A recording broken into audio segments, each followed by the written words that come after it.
التاريخ ده بيحلل الاحداث وبيحكي لنا الاخبار علشان ما نكررش الاخطاء.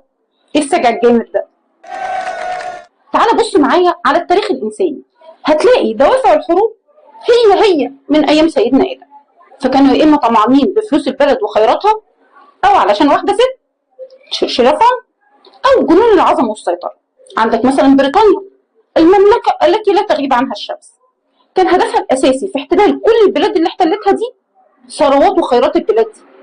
طب تعالى بقى شوف نابليون لما اعلن الحرب على بولندا علشان خاطر عيون جوزفين. حرب طروادة الاسطوريه، ما هي كانت علشان مين؟ هيلينا الاسطوريه، قصدي هيلينا الجميله.